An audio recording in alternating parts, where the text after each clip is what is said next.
But what if Rockstar made a Kirby game? Like an open world Kirby game. I mean, I don't even know how to respond to that, to be honest. Like, that's just completely out of left field. It'd be insane. It'd be probably lots of death. But would it suck? It would probably take 10... Oh, God. I just got it.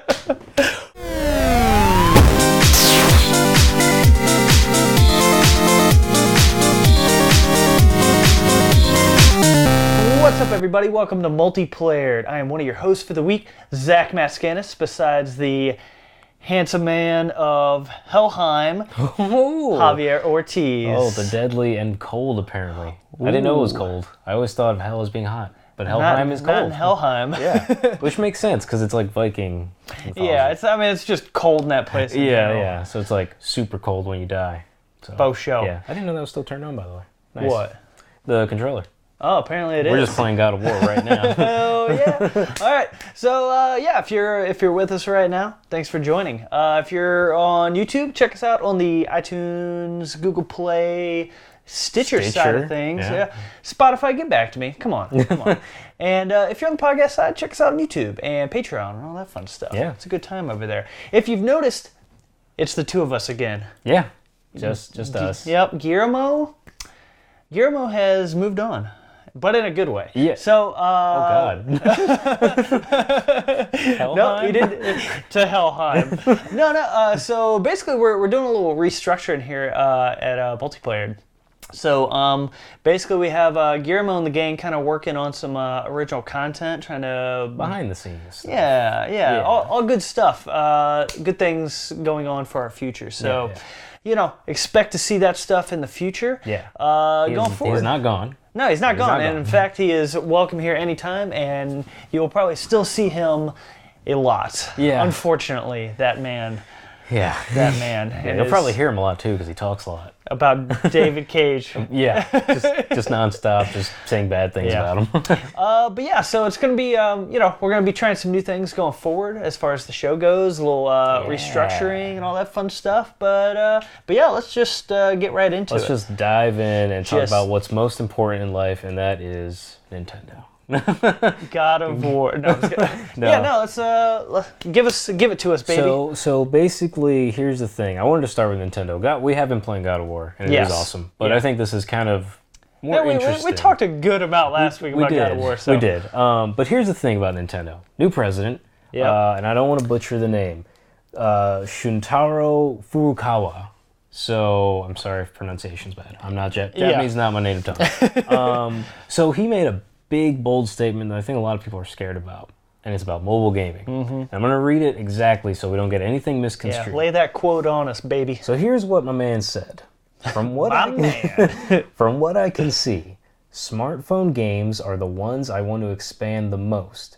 The idea that something will emerge that transforms into something big in the same manner as game consoles is the defining motive of the Nintendo business. It's very, I don't know. I don't want to trust it, but I do at the same time, because, from the way I look at it, it's we need to double down on mobile games. Yeah. Because we have to, because it's an untapped market. And I'm like, ooh, my Switch is enough mobile gaming for me. That's the thing. It's I'm okay with Nintendo kind of dabbling in mobile and coming out with things that, it's like little Animal Crossing game, Fire Emblem games. It's good to kind of reach out to that audience that you got to think about kids today, and a lot of kids, their first console wasn't the NES, or the SNES or something. Their first console was Angry Birds on iPhone. That's true, or a tablet. Exactly. It's I see little kids in I'll go to the grocery store and I see little kids in a shopping cart, and they're just playing, whatever the kids are playing, Fruit Ninja or Fortnite. Just Fortnite. I mean, you play it now. 3-year-old playing Fortnite. Just crushing it. What's happening? But you're right. I mean, it is kind of the idea of introduce them on the platform that they already know, which will lead them ultimately to the console. Yeah, and that was kind of when Nintendo first jumped into the mobile market. I can't remember the exact way they phrased it, but they basically wanted it as like a gateway drug. Right. Obviously, they did not use the word gateway drug. Yeah. But they were gateway gaming. Yeah, they were like, we want to give people, obviously it's like the mobile market is absolutely enormous. I mean, it's billions huge. of people on mobile devices. Yeah. So, they basically just want to reach this audience of people, and it's like, here's a taste of like Mario. Here's what Mario is. Here's what Animal Crossing is, or Fire Emblem. Yeah. It's like you're getting these bites of like a bigger game. Yeah. And it's gonna be really interesting when the Mario Kart World Tour, I think that's what it's called. Yeah, I'm very interested to see how that's gonna turn out, because so far, all the mobile games have done, even the HAL Laboratory game that you brought up, that's a fun game. Which, I don't know what their deal was with that. Like, is that officially Nintendo? I don't think it is. I think that's strictly just HAL Laboratories. But aren't they owned by Nintendo? No, they're separate? Yeah, it's like a separate thing. Like, they just work, just like the Pokemon Company, where they work like hand in hand kind of deal. But even, doesn't Nintendo, what do they own, like, they make shares. something off Pokemon Go, don't they? Yeah. So maybe he's looking for like the next Pokemon Go. Yeah, I mean, I think everybody is. Yeah. It's one. But I mean, they have the IPs. That you can attach to like any type of old game and make it huge. Because I remember when Pokemon Go first came out, I legit would just meet strangers just walking anywhere. And you would get in their van. Pretty much. And then we'd get Pokemon together. Hey, buddy, I got a Gyarados in this van over here. Yeah, you do. It's down the block. Let's go. And then we'd hit up all the stops, and it was good times. And he would just show you what's in his trench coat. Yeah. It was Gyarados. And then it was the guy from RE4 saying, "What are you buying?" I'm buying that Gyarados. I think honestly, like you said, like everyone's looking for the next Pokemon Go. Yeah. But it's going to be interesting to see like what becomes of this, because I think, they haven't necessarily made a bad mobile game.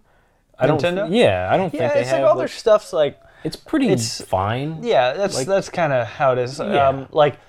I don't know if you heard, but like Miitomo, I think if it's not already, I think they're going to be shutting it down. Oh, really? Completely. Yeah, because it was just one of those things, like, it was fun for like a week when it came out. I dabbled in it, and I really liked like the kind of picture mode you could, and you could like make little scenes and stuff, which was pretty fun. But other than that, there wasn't too much to do, and so I think after like a week, I think everybody kind of it sort of sizzled out. So I think they're shutting down that game. So I'd say that was like their first kind of game that came out on the mobile market. It was just sort of like, let's dabble in something. Let's It was like such a tiny like baby step into the let's just try this out a little bit kind of thing. But so I think they're definitely going to be like they're going to be doubling down, as Furukawa has said, and I think I got that right. Furukawa.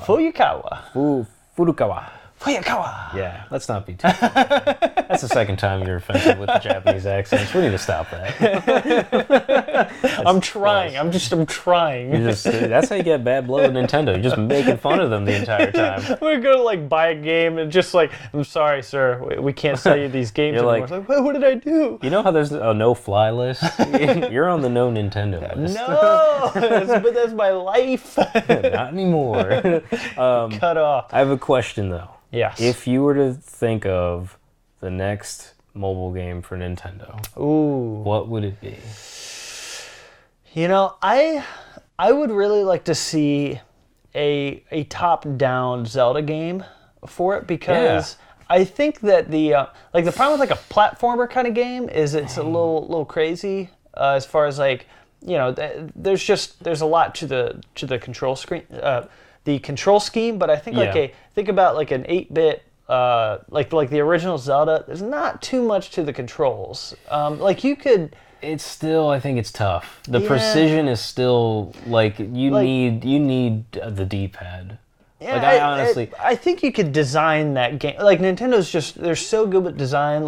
You think about if they built a Zelda game from the ground up, like a top-down Zelda game. I think that would be a pretty decent idea for. I think they could do it. I mean, they're especially like they're so good with like thinking outside the box as far as controls anyways. It's like, you see him with the Wii and, the Wii U and the Switch. And it's just like they've always kind of tinkered with things like that anyway. So it's like if anybody's going to be able to figure out like a control scheme that is different, it's going to be Nintendo. Oh, no doubt. I was thinking Link's crossbow training.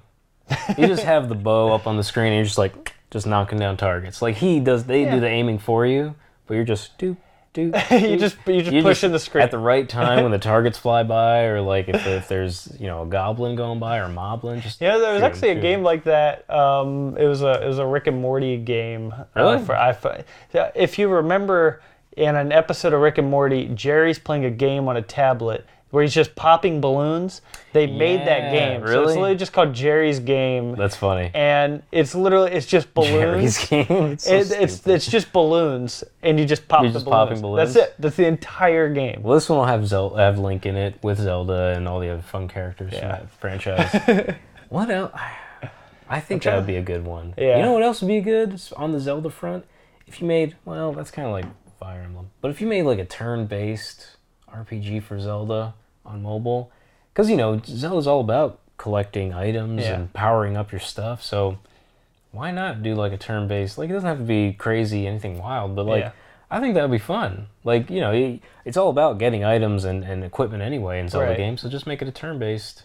Super easy to make. Though I could definitely just go for like them figuring out how to just get the Earthbound games onto it, because it's like, you're just walking around, and then once you go into a fight, it's like it's very easy. It's just touching buttons in a menu. It's like, dude, it's like I would take Earthbound all day on iPhone. Like turn-based RPG combat fits so well on a mobile phone. Yeah, like why not put Pokemon? You could honestly, you could. It's too big of a game. I understand that.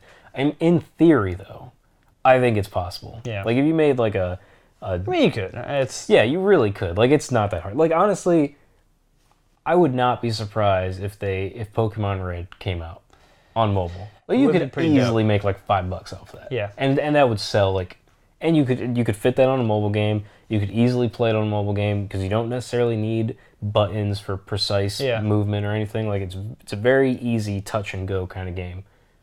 So I'm not throwing out any ideas for Nintendo. And also, I don't know if you knew this, but Furukawa is also, I don't know if he still will be once he becomes president, because he becomes president in June, I believe. Yeah. That's when Kimishima is stepping down. But he's Furukawa is also on the board of directors at the Pokemon company. Pokemon, yeah. So it's like we might see more of that kind of stuff in the future. The strings are they're connected. Yeah, it's all connected. Yeah, so it's like he has a very heavy hand in a way, like over at the Pokemon company. So it's just like that partnership's like even tighter now, where it's just like, the president of Nintendo's on the board over at the Pokemon company. It's like, let's talk more Pokemon stuff. Yeah. It's like the Pokemon Go sequel that everybody wants. And staying on the Nintendo front, and this is getting away from the mobile, but not really. The DS is going to be getting support through 2019, 2020. The regular fat DS, the original one. The original one. Not the 3DS, not the 2DS, not the XL, DSi. None of those. No, just the original. Just the original DS that plays Game Boy Advance games. Yes, I did love that. Oh, yeah. It was the best. Oh, dude, it was awesome. Oh, yeah. No. But no, so the 3DS, obviously. The 3DS. That's just to clarify. Yeah, that's getting support through 2020. I honestly... I understand why. Part of me is like, just let it die and put everything you want to put on that on the Switch. But I understand, like, the logic, sort of, if you're talking about, like, well, it's a cheaper way. It's kind of like you were saying, the gateway. And because, most parents won't buy 3 of their kids 3 Switches. Exactly. It's a lot of money. Yeah, Kimishima, he said that in an investors meeting, where he was talking about how they want to continue to support the DS, or the 3DS, excuse me, not classic OG DS. It's the DS. It's supported on the DS. Yeah, they're supporting the 3DS and 2DS lines because of the entry point for, like, very specifically kids, because it's one of those things that's like, you look at the Switch, that's a nice console. I mean, it's $300. Mm-hmm. I mean, it's sleek. It's nice. It's like, that's something nice you give that to a 4-year-old, 5-year-old kid, heck, a 12-year-old kid. Yeah.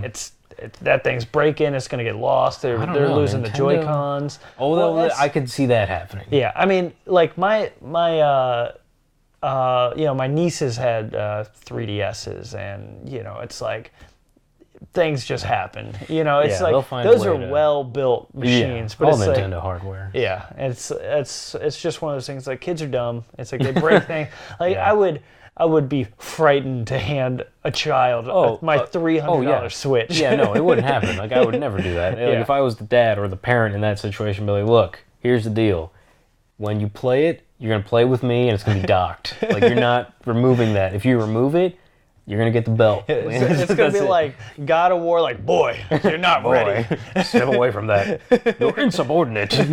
Yeah, like, I would not, like, no way in hell I would let a kid near my Switch console at all. Yeah, but so you think about, like, the 2DS. That thing is just, you can chuck it across the room, like, hit a wall. It's Those like, things are probably strong. Especially like that weird doorstop looking one without the flips. Yeah, that thing I forget what it's called, but yeah, it's like it is like a doorstop. That's kind of what it looks like. Yeah. It's so the ugly. Cheese wedge or whatever you want to call that weird looking thing. Yeah. It's super ugly. But it's just a big hard piece of plastic that's nothing's going to happen to it. Yeah, you're gonna have to like take some hammer and nails to that thing for it to break it. So it's one of those things that's like, you could get a 2DS for like $70 with a game or two. Like, I mean, those things are just dirt cheap now. Plus, I also think they're hot, like, collector's items, too. Because, like, they make so many... I swear there's a new one every month, like a new version, like a new... They keep just cranking them out, like, just out of the DS machine. Here's a Yoshi one, here's a Pikachu one, here's a Detective Pikachu one. I feel like it's an oops all berry situation, where it's just like at the Nintendo factory, something went awry, and just the machine's just shooting out Pikachu DSs and Zelda DSs. Like, what happened? Whoa, what's going on? It's raining 3DSs. Oops all DSs. Yeah, it's like, here's your Zelda one. Here's your Mario, Bowser. Just everybody gets. It's like Oprah. You get a DS. You get a DS. Everybody gets a special 3DS. Who let this lady in here? Oprah, what are you doing in Japan? How did you make it to the Nintendo HQ? Why is there an Oprah 3DS? Just has a big O on it. I would. I have no. Like, it's like I'm a man in his 20s. I don't really care about Oprah, but man, if there was an Oprah DS, I'd buy that. I would feel like I'd have to at that point. It's like, I gotta buy that. It's like, my God. It's got the big O. You flip it open, there's just a big picture of her for some reason. It's like, geez, Nintendo, what else are you gonna think of next? Like, these special edition 3DSs are really getting out of hand at this point. It's like, who's next? Here's your Jack Sparrow 3DS.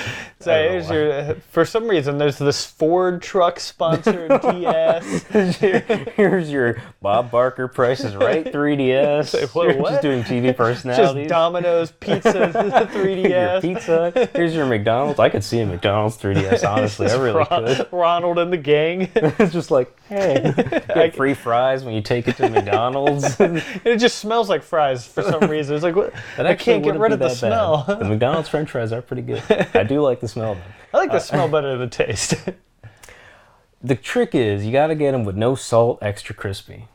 Because for some reason, you go to McDonald's, they don't fry things properly. They're just like 10 seconds. There you go, nice floppy McDonald's fries for you. Just like extra crispy, no salt. There's enough salt in that oil you got in there. Yeah. So that's the trick too. So just salt oil. Yeah, this is McDonald's podcast, by the way. Welcome to McDonald's. But seriously. Go to McDonald's, no salt, extra crispy, sweet and sour sauce. That is how it's done. 3DS on the side. 3DS while you eat your French fries, and Nintendo's gonna be happy. Yeah. And so might Oprah. Who knows? With your Oprah 3DS.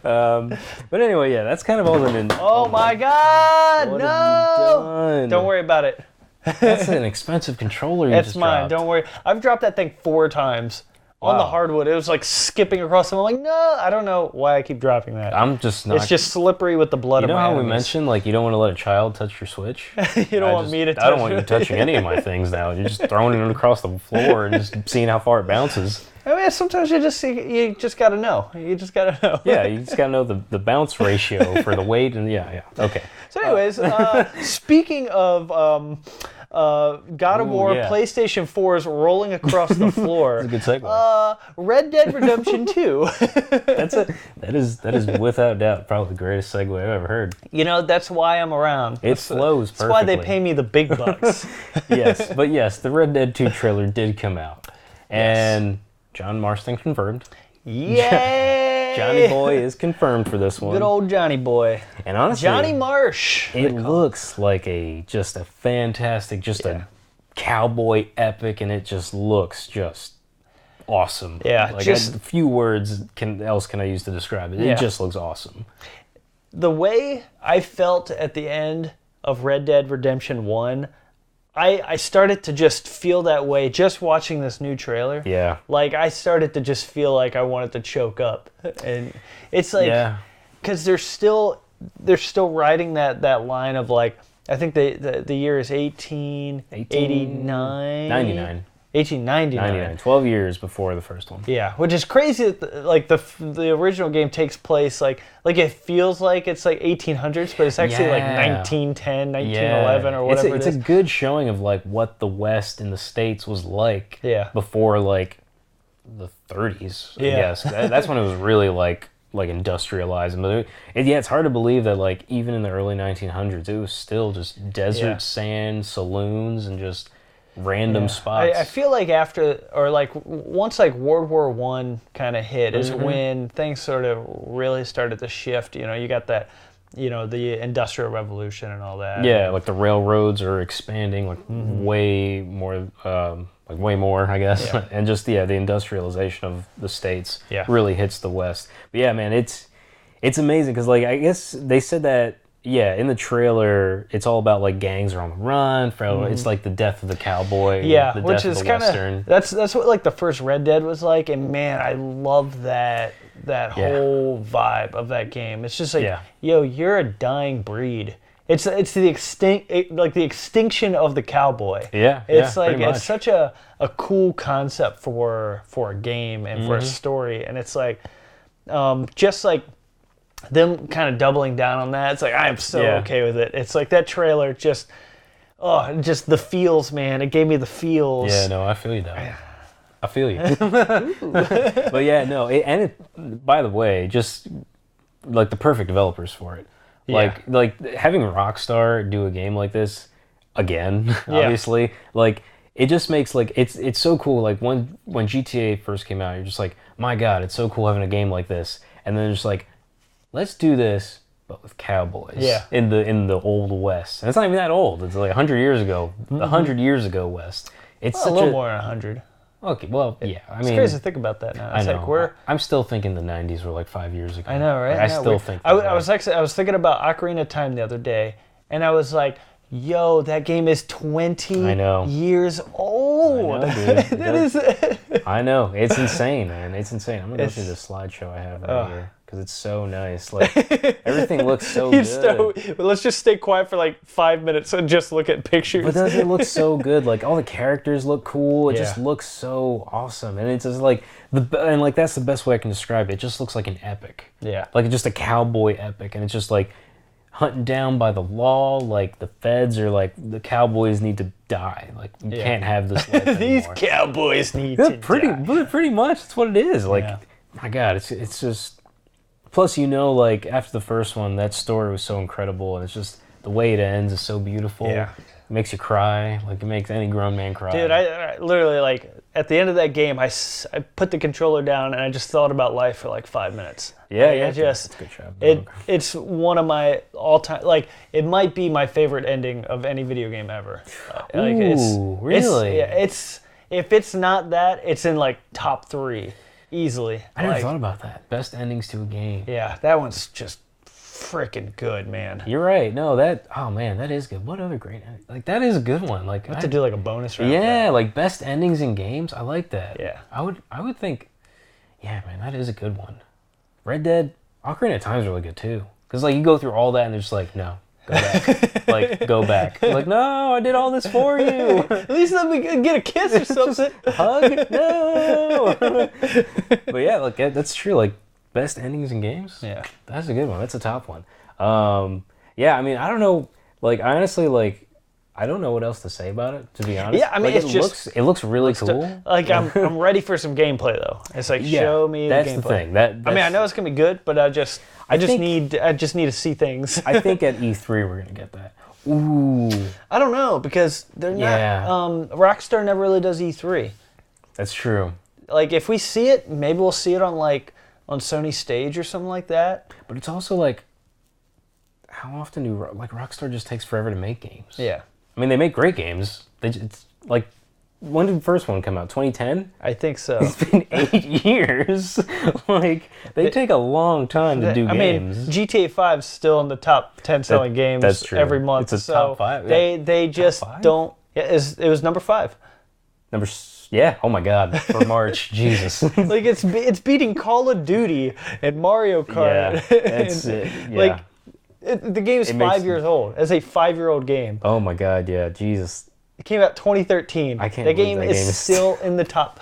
Like, it's gotta have cracked. If it hasn't cracked, it's really close to 100,000 or 100 million units. Oh yeah, no. I think last time I heard it was at 90 million. Yeah.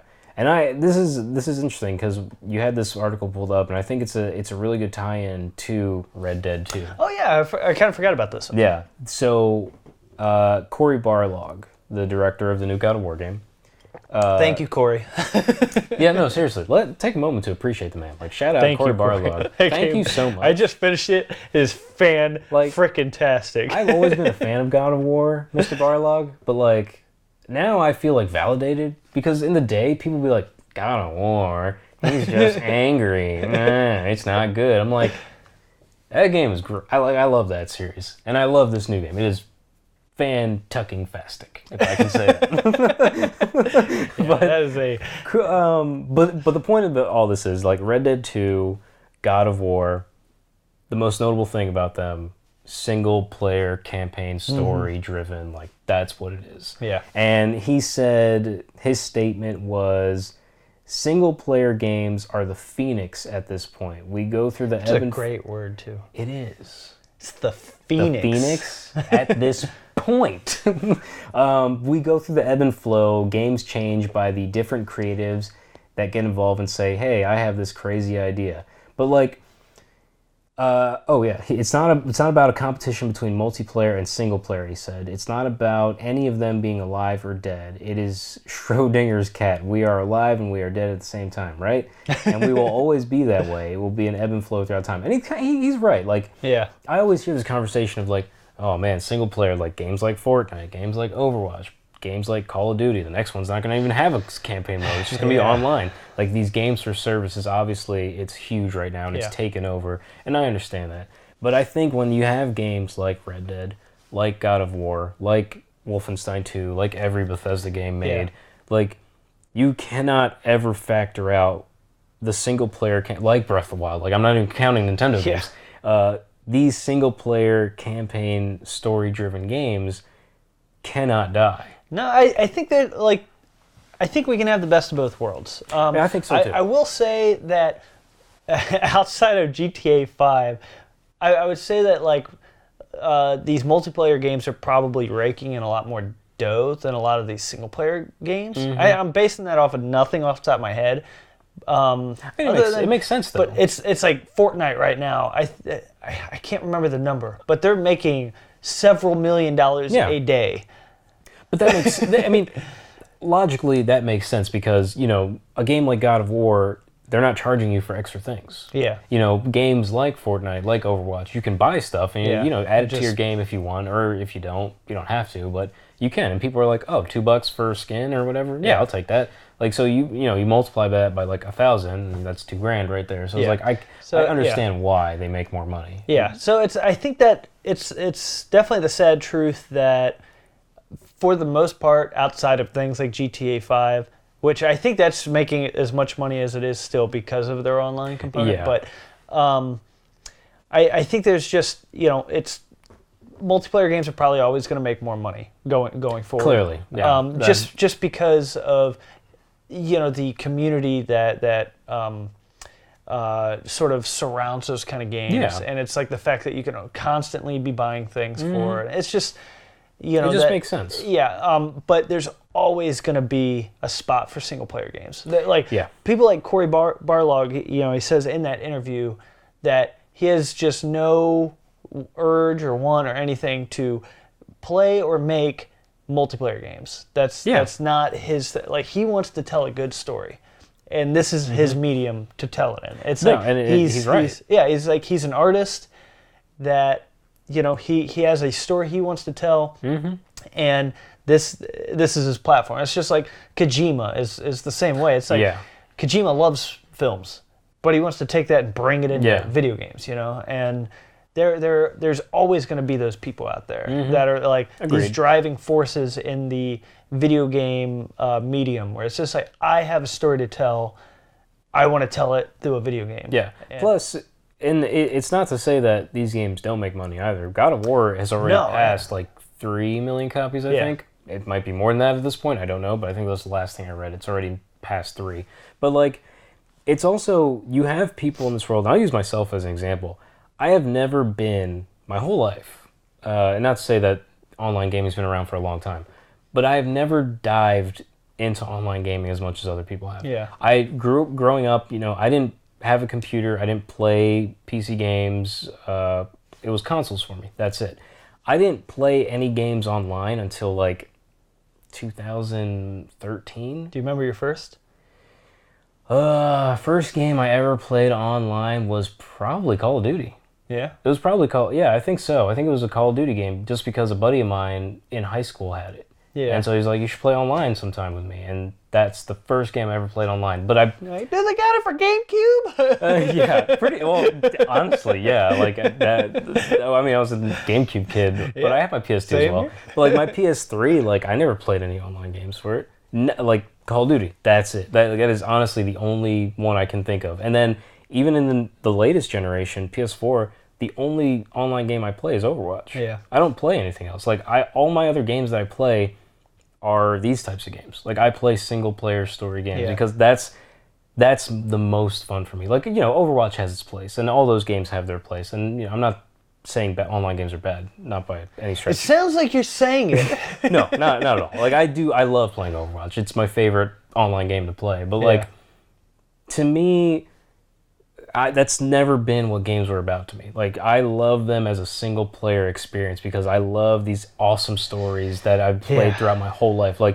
Even taking all the way back to Mega Man X and Chrono Trigger and Donkey Kong Country series, Super Mario World, those single player experiences to me rival anything I've played in my whole life. And even up to this day, playing games A Way Out is kind of multiplayer, but that's still, to me, a single-player experience. It is, for sure. Yeah, it's a single-player game that's played with 2 people. Exactly. And games like that, games like Breath of the Wild, Mario Odyssey, or maybe we should say story-driven games. Yeah, story-driven games. Because you can do co-op, but you're right. RE5 and stuff like that. Story-driven is what I'm... Story made much sense in that game, but... Yeah. So I should rephrase. It doesn't have to be single-player, but story-driven narrative games. That's what I love.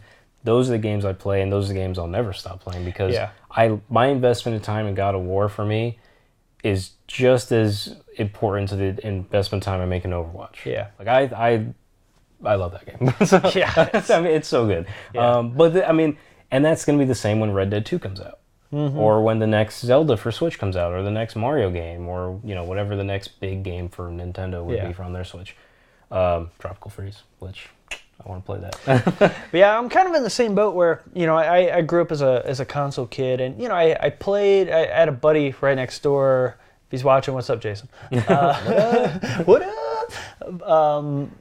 But I had a buddy next door that, he was mostly a PC guy. So it's like I played a lot of Tribes at his place, Unreal Tournament, stuff like that. Like, those are a lot of fun. But I was always like, I loved like couch co-op kind of stuff and story-driven games on my consoles. And my first game I played like way too much of online, where it's just it's like, this is it right here. This is my life. It's a life changer. And it's actually there's a whole thing behind it where I was always like a Nintendo kid growing up, and then when the PlayStation 3 came out, there were good games for the PS1 and PS2, but they're great games. I just did not like it, especially the PS2. I just hated that console. I thought it was just clunky. That's a discussion for another day. Yeah. But I know there are good games. I played the good games. Yeah. I had a PS2.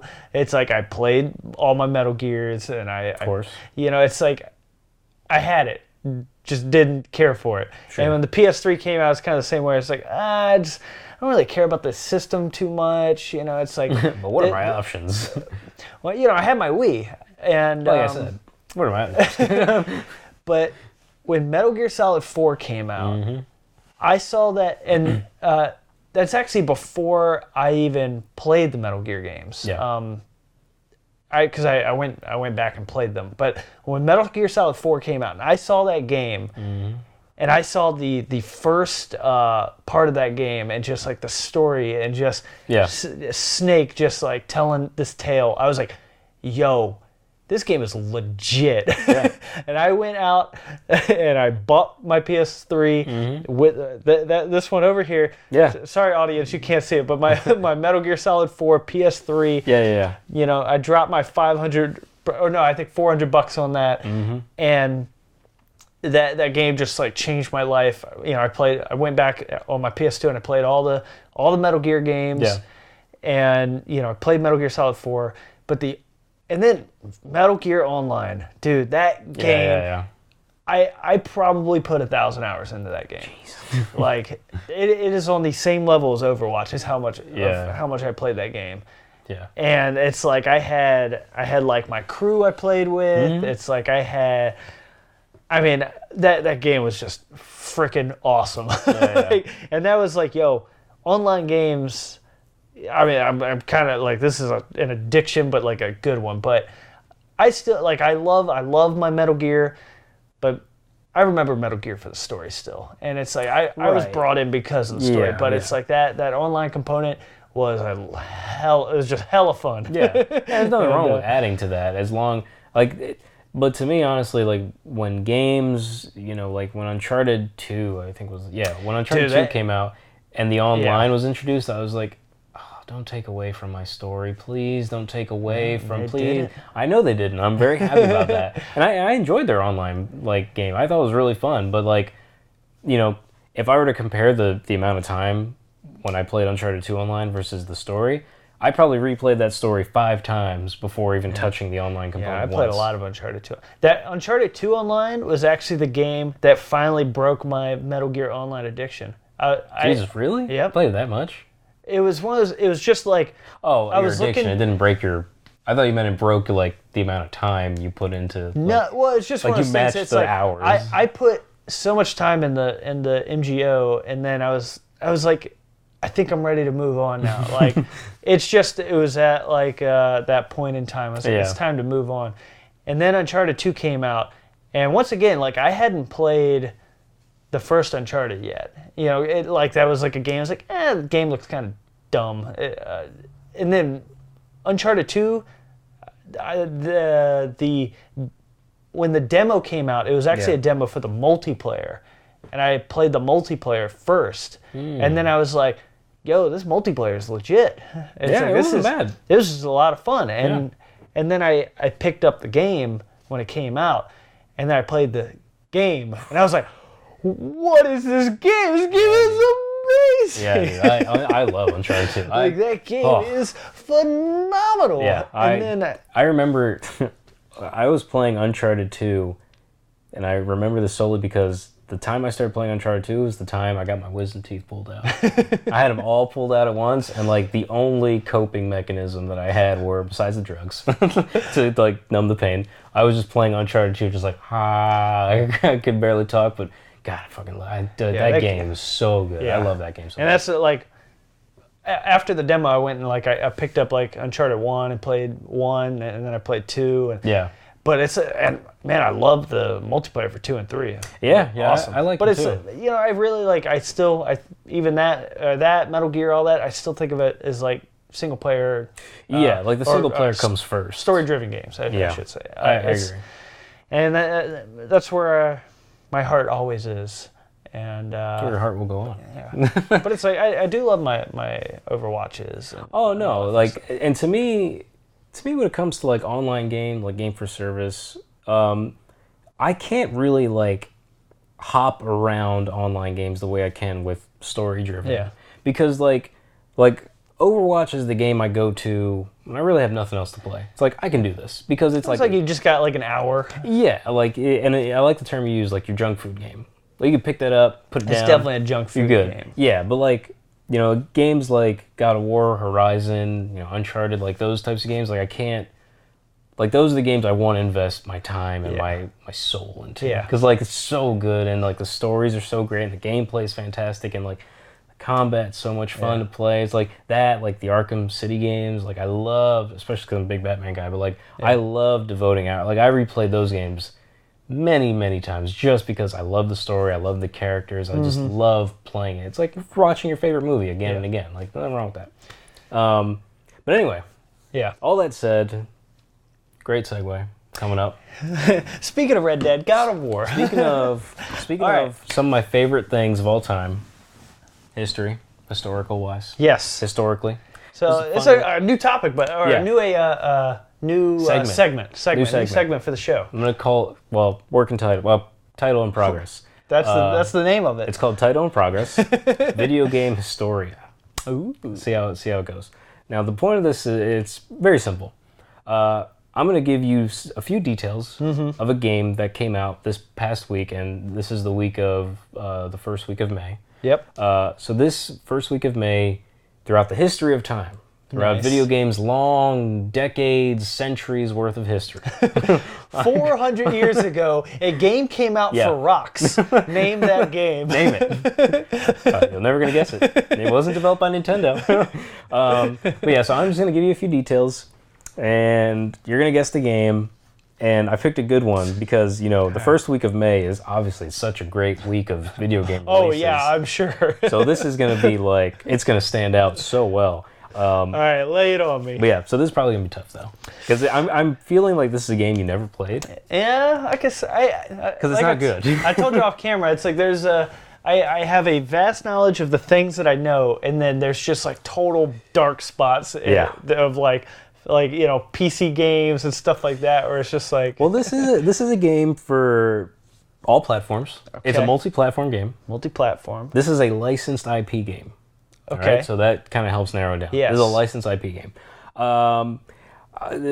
Developed by... published by Activision. I'll tell you that. Okay. Activision game. Developed by Vicarious Visions. Think about that. Shoot. Came out, I'll give you the release date. For North America, May 4th, 2007. 2007 Activision So think game. about licensed IPs at that time. Gosh, 2007. 2007. What other details can I give? I don't know. I mean, you can ask me a question. Okay, if you feel like it. So 2007. 2007, licensed IP. So 2007 would be. So what year did the Wii come out? That was like 2009-ish. This is on the Wii generation. Oh, is it? Yeah, Wii. Wii was 2006. Yeah, I think. So Wii 360, PS2, PS3, DS. Yeah. Okay. It's on everything because it's a licensed IP. Oh, it's on everything. So think about that. A licensed IP that's on everything. And it's not good. It's not. See, I can't remember the year this came out, but I feel like You're wrong. something like wrong. You're wrong. Already. I already know you're wrong. You're thinking of it the wrong way. So not like a movie. Actually, you're thinking of it the right way. Okay, I'm getting there. I'm getting there. So, because I'm thinking like 2007, like probably like a Spider-Man or maybe like an Iron Man game. Iron Man? No, it's not Iron Man. Close. Not Iron Man. But it's a superhero. Licensed IP. Licensed IP. But yeah, but I was close with a superhero. You're close with Iron Man. Tony Stark the game. The Tony Stark simulator where you drink lots of alcohol. Yeah, I'd play that and cry. And cry. Oh, man. That came to everything. Came on everything. And you're in the ballpark with Iron Man. Iron Man. Oh, gosh. It's so bad. Currently listed at, $15 for an Xbox 360 used copy from GameStop. $15. Yeah, Must be good. It's all right. Oh, gosh. I will say that this was a game in a series. So... Game in a series. It was in a series. So I would say it's one of those Spider-Man games, because they did a series of those like Spider-Man games around that time. You can't just tell me it's one of those games. I could just say it's one of the Mario games. Spider-Man Shattered Dimensions. Nope. Close, but no. No? You're in the right ballpark with Spider-Man. No. Why would I say Spider-Man 2 is a bad game? Spider-Man 2 is a fantastic game. I know you like that game. Everyone likes that game. I don't know. I don't know what it is. Give up. Yeah, I guess Spider-Man 3. Oh, no. I said you were in the ballpark. You were close.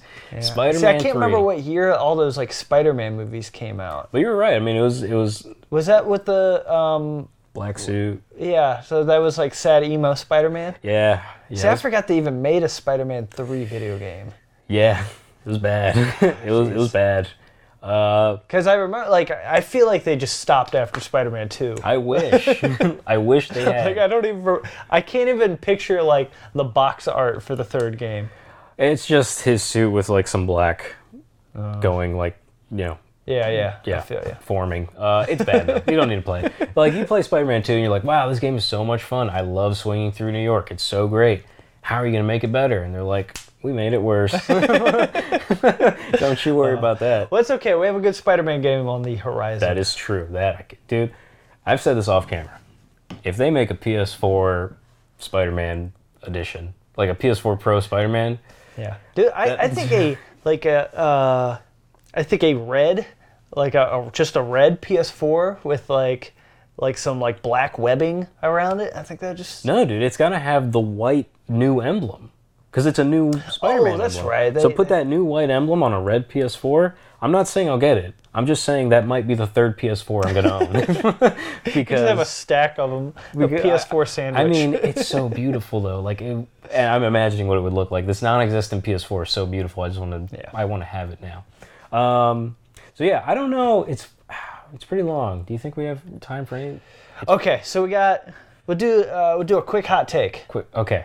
You gotta make it quick because we're getting there. We're almost at 50 minutes. Yeah. So this is another new segment. New segment. Segue from the hot trash of Spider-Man 3 to a hot take segment. So throw down our definition for the hot take for our new segment. So here's the deal with the hot take segment. What we're basically doing is we're gonna take an opinion for something that is generally loved. Right? So it could be, for example, like let's say, and this is an example, this is not how I feel. Yeah. Let's say Super Mario Kart, or Mario Kart 64.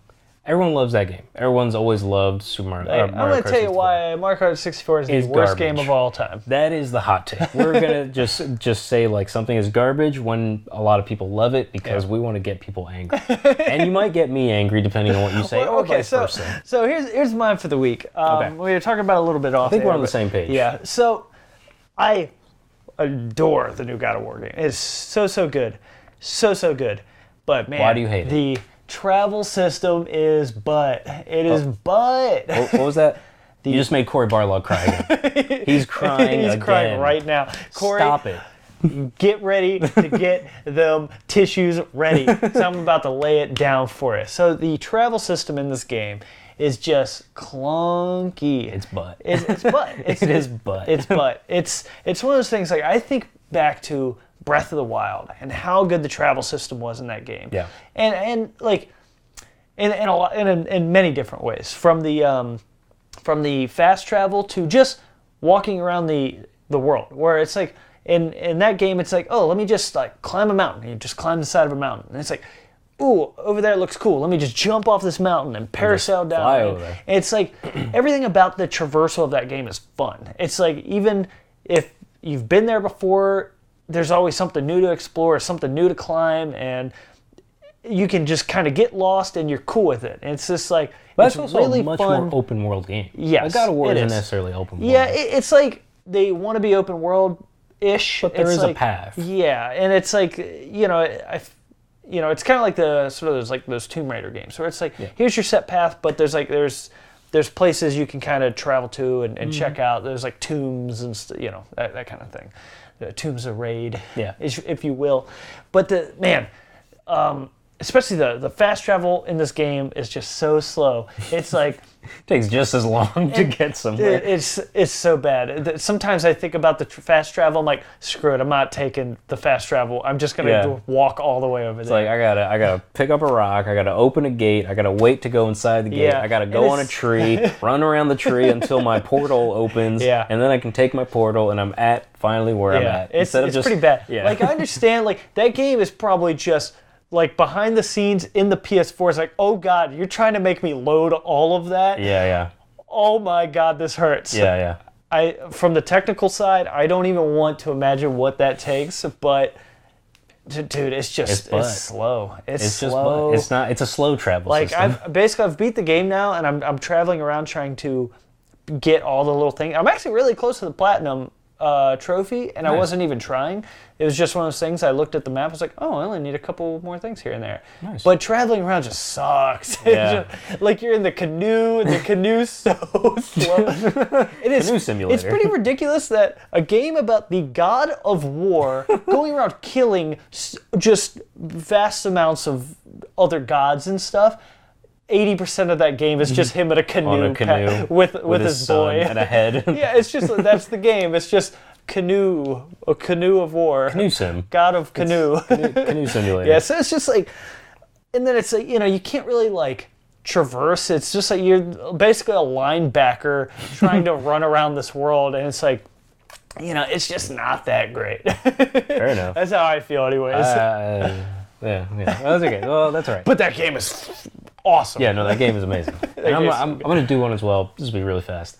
Also on God of War. I love that game. I love Cory Barlog. I love Sandbox Studios. I love my PS4. I love everything. We love you. except for the armor system in God of War. Yeah.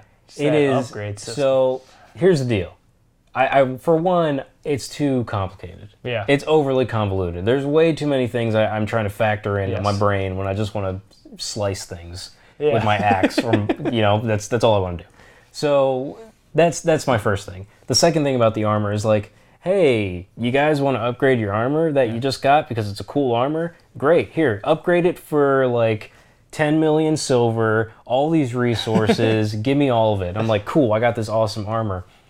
5 minutes later, I just beat this boss with my awesome armor, and I unlocked better armor. Yeah. So it's like, I just wasted all those resources and stuff. Like, why? Why are you making... You had to run around and gather, too. Yeah, it's like, you made me spend like an hour chasing around resources and silver, and just so I can build this armor, just so I can get a better one in a chest. Yeah. Like, it's like, I don't hate God of War. I don't hate Cory Barlog. I just think the time invested in that armor system should have been spent elsewhere. Yeah. Like, if you would, honestly, and I've always felt like this about games, you can have armor, that's fine. I would have much rather preferred like an armor per realm. Like, here's the legendary armor from this realm. Here's the Helheim armor. Here's that's the how I spoilers. I'm naming realms. Here's the different realms armor sets. Yeah. Cool, I'm fine with that, because then you get different stats and it's more balanced that way. And like, instead of upgrading and doing all that stuff, like, make me just have my skills make me upgrade those instead. Like, I'm okay with upgrading my different powers you get for your axe. Like, you know, one of them's like an ice beam, one of them's like a slam. I think all that kind of like that you can upgrade like Atreus. I'm fine with that. Yeah. But like once you get into like, here's this armor, here's the legendary non-epic armor. Here's, you need to give me like 20 dragon scales. Well, I've only met a dragon once. Like, how am I supposed to get them? Like, all that. Just go back and ask them for scales? Yeah. That means I got to traverse over there with the canoe, and then I got to use the quick travel, and it's not that quick.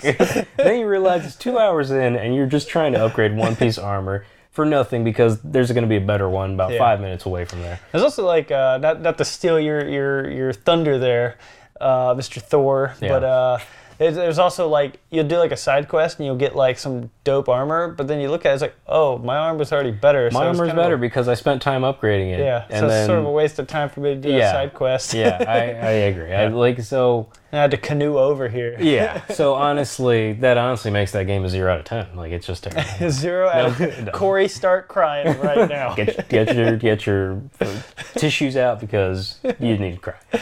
No, that game's incredible. I love that game so much.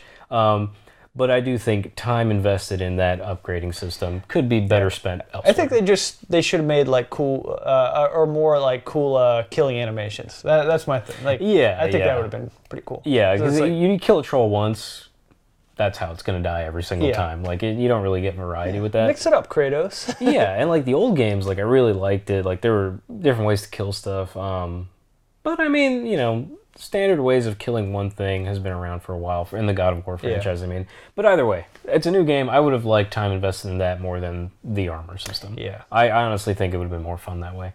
But yeah, hot take. Get over it, losers. Boom. Hot take. Suck it. you nerds. Go cry, Corey. Go to your corner and cry. And then make a better game. Hopefully 10 out of 10?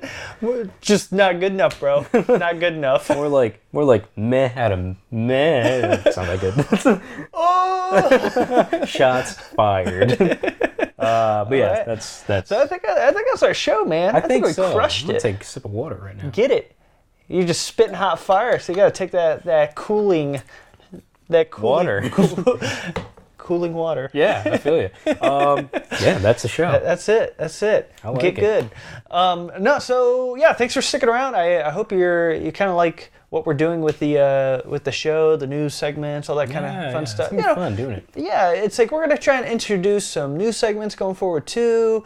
Also try and keep this stuff. Let us know if you like it, hate it. Hate us, whatever. Yeah, honestly, you can. And I'll just keep crying like Corey Barlog. That's what I do every night. But yeah, send us your feedback if you have any. Also, like, subscribe, all that fun stuff. YouTube, iTunes, Google Play. That's a lot. Or just go to our Patreon. That's where like all our fun stuff is. Yeah, honestly. By fun stuff, I mean the audio version, the video version. Yeah. I think the Patreon app is like the best thing. Yeah, this is just me speaking out of turn. Like, I'm not trying to sell you anything. I think the Patreon app is good because you get literally like everything is right there. You get the audio and the video and all the incentives if you want to be a patron. Like, everything is right there. So I honestly, that's how I And do speaking of Patreon, if you toss us $1 or $2 or whatever, if you're feeling generous, you can get our bonus rounds. We do 2 of those a month. It's a bi-weekly kind of dealio. Yeah. If you don't want to throw us any money, no big deal. We're going to drop that the following week that we release it on Patreon. It's going to be on YouTube and iTunes and Google Play and Stitcher and all that. Maybe Spotify someday. Spotify, get back to me. Come on, dog. Just crying with Corey. Yeah. Also, just want to give a quick shout out to our boy DJ CUTMAN for them sweet chiptunes music. I have a sticker of his on my laptop, but this isn't mine. I know, I do. I love that. I like it too. Yeah, that's a sweet. We'll go back to Philly when he's DJing. We can get those stickers for free. I really want to see him live. So would I. We go to Philly. We can do it. Cool. He plays for free in Philly all the time. Nice. Yeah, we'll do that. Cool. Well, that's the show. So we will see you next week, guys. Keep on grinding. We'll see you at the Respawn. We love you, too. Later. Corey, no hard feelings. Get good, Corey. We'd like to give a big old special thank you to Jaden Lawrence, Arturo Madeira, and Mercha Dan Kroll Patariu. If If you want to receive shoutouts like these awesome, beautiful people, be sure to check out our Patreon at patreon.com/multiplayered. See you next time, players.